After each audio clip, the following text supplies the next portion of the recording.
hummingbirds have this absolutely insane amount of mitochondria in their cells, and they're just packed to the brim of them to fuel this, like, whatever it is, I don't know the exact number, but it's 40, 60 flaps of their wings per second or something like that. And they have so much mitochondria that they actually have to, when they sleep at night, well, two things. So they have to feed themselves almost constantly. They have to be pouring sugar into that system, pouring fuel into that system to keep that furnace going.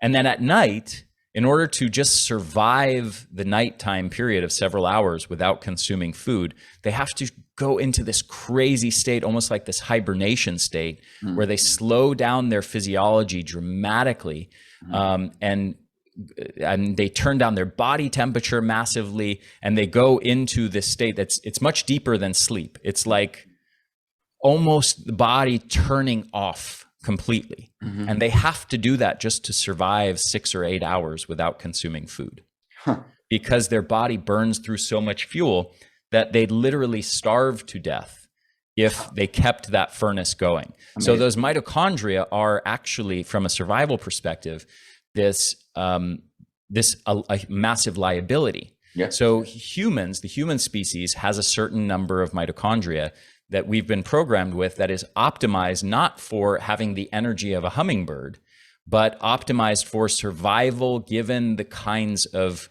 food availability we have in our environment. And it doesn't, if you have too little, then you've got no energy and you can't move around your environment and survive. Anybody who's fasted for any extended period of time knows exactly what you're talking about. Right. And if you've got too much, now you've got to feed yourself constantly, and your whole life needs to be about feeding yourself every 5 minutes. Otherwise, you can't survive. So there's an optimal level of mitochondria. So all of this is to loop back to the sort of muscle atrophy with disuse. Basically, our mitochondria are challenged by certain kinds of things. They're stimulated by certain kinds of things. Hormetic stress in particular, things like exercise, things like cold exposure and heat exposure, things like fasting, things like certain phytochemicals, breath holding practices. And in the absence of those challenges, of that stimulation to your mitochondria, the body basically goes, oh, we don't need those energetically costly things. They're obviously not necessary for our survival in the environment that we're in. So let's get rid of them.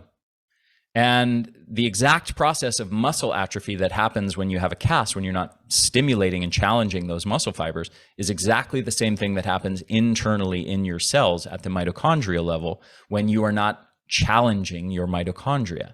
So basically, all of this is to say that it's been shown in studies, they actually muscle biopsy studies, where they take people of different ages, 20-year-old, 30-year-old, 40-year-old, 70-year-old, and they jam, as you know, what a muscle biopsy needle looks like. It's no fun. It's a big hollow needle. They take a big chunk of muscle tissue out, and they physically count the number of mitochondria and the total mitochondrial mass in those cells. And what they've shown is that people lose about 10% of their mitochondrial capacity with each decade of life. Okay. Such that most 70-year-olds have about only 25% of the mitochondrial capacity of a young person. Wow. Okay. Now, people listening might think, well, that really sucks that, aging does that to us and we lose so much of our cellular energy generators. Well, here's the cool thing. If you look at 70-year-olds who are lifelong athletes, exercisers, they have the same mitochondrial capacity as a young adult.